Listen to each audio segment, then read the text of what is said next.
be enough! Even together, you're a fraction of my power! How about now? Picture this. You've just survived the craziest, bloodiest space war of your life. You rush back home to Earth, terrified of what you're going to find. And what happens? The absolute worst.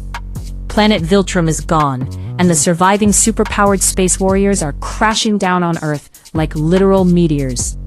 A massive tidal wave wipes out the city. Adam Eve is brutally sliced in half by Anissa. The immortal gets his head ripped off, again. Seriously, does that guy ever catch a break? But then, you wake up. The sun is shining, the birds are singing, nobody is dead. Welcome to the Invincible Season 4 finale, guys, where the writers woke up and chose pure psychological violence. Episode 8 is finally here, and it is a masterpiece. It takes the superhero punch fest we all know and love, and turns it into a terrifying mind game. Today, we are breaking down everything that went down in this wild finale. We're talking the biggest differences from the comics, specifically issues 77 through 80. Those hidden Easter eggs you definitely paused your screen to catch, and the absolute jaw-dropping ultimatum that completely changes the game for Season 5. Let's get into it. So let's talk about that opening scene. The show perfectly mirrors a super brutal comic panel, where Earth's heroes just get absolutely wrecked by the Viltrumites. But the show does something way smarter here. Instead of just showing superheroes fighting, it focuses on the normal people on the street. It reminds us that if these space invaders decide to throw hands, humanity doesn't stand a chance.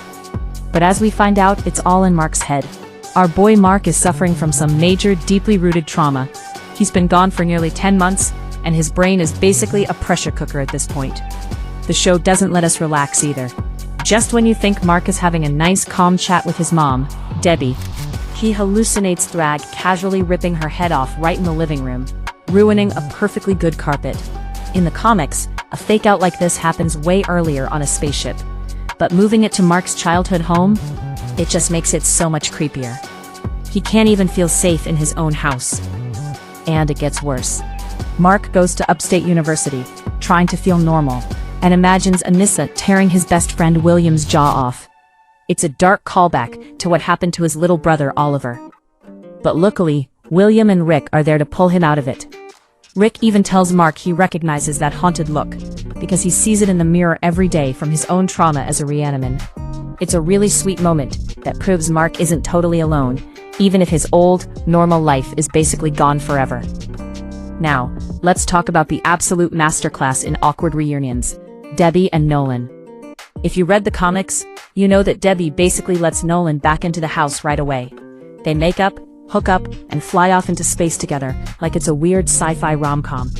But the show? Oh, the show respects Debbie way too much for that.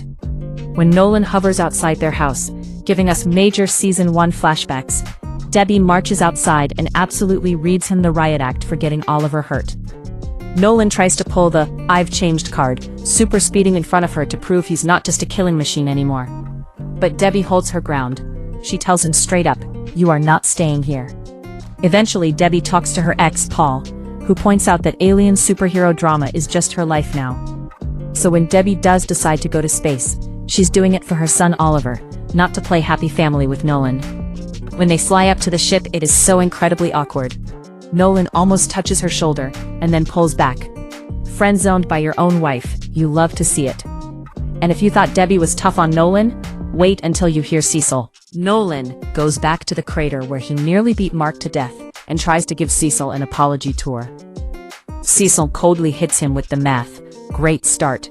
Just die 2,341 more times to make up for the people you killed, and then we'll talk. Savage. Just absolute perfection. Cecil points out that they didn't win the war. All they did was invite a bunch of superpowered space villains to make Earth their new vacation home. This whole scene shows that while you can't punch Omni-Man and hurt him, you can definitely destroy him with words. While the world is falling apart, the show gives us a really grounded, emotional moment with Mark and Eve. And honestly, it handles some seriously heavy, real-world stuff with so much grace. When Mark gets back, Eve has essentially put Invincible ink in the trash bin. She's going to classes, trying to help people normally, and taking care of her dad. In the comics, she kind of just waited around for Mark. Here she's living her own life. But then we get to their special rooftop. Eve finally reveals why her powers were acting up. While Mark was off fighting in space, she found out she was pregnant. Feeling completely alone with the weight of the world on her shoulders, she made the painful choice to get an abortion. The voice acting here from Jillian Jacobs is just unbelievable. You can hear the raw emotion breaking in her voice. Instead of a busy dinner party like in the comics, having this happen on a quiet rooftop makes it so much more personal. And Mark really steps up. He doesn't pull away, he just holds her, apologizes for not being there, and promises they'll face the future together. It's a beautiful moment that shows these two are endgame. Okay, quick detour to the Global Defense Agency, where DA Sinclair is proving once again why he shouldn't be allowed to build things.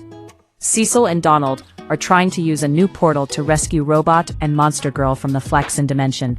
But instead of a rescue mission, a giant, angry tentacle monster bursts through and tries to eat Cecil. Donald just straight up smashes the controls with his bare hands, slicing the tentacles off like a cheap magic trick. Cecil shuts the whole thing down, which means Robot and Monster Girl are officially stuck in that time-moving super-fast dimension for the foreseeable future. If you know what's coming in Season 5 for those two, buckle up, it's going to be insane. Out in space, our favorite Cyclops, Alan the Alien, is having a rough first week as the boss of the Coalition of Planets. Everyone is yelling at him about the missing Viltrumites. One guy even throws Alan's tragic backstory in his face, reminding everyone Alan was basically a lab rat bred to fight. But Alan shuts them down like a true boss. But the real jaw-dropper? The post-credits tease. Alan gets a recorded message from Thetis, who is speaking from beyond the grave. Thetis drops a massive bomb. He perfected a new strain of the Scourge virus that can wipe out the remaining Viltrumites. But there's a catch. A huge, terrifying catch that he didn't tell Nolan. This virus will also infect and kill humans because our genetics are too similar. Thetis basically tells Alan, "Hey man, sorry, but you gotta wipe out Earth to save the universe. Good luck, bye." In the comics, this twist isn't revealed until way later.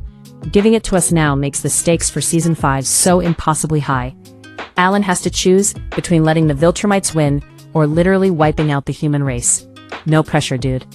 Before we get to the craziest ending ever, let's talk Easter eggs.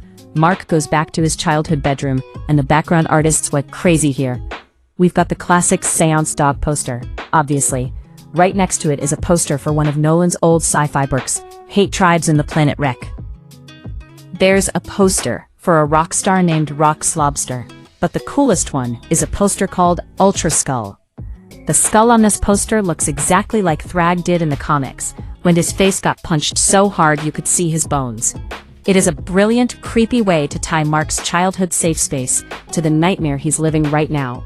And that brings us to the final moments of the season. Mark flies way up into the atmosphere, just trying to catch his breath and listen to some Death Cab for Cutie. But when he stops, the Grand Regent himself, Thragg, is just floating right there. Mark has one last massive panic attack. The camera blurs, making us think it's just another hallucination.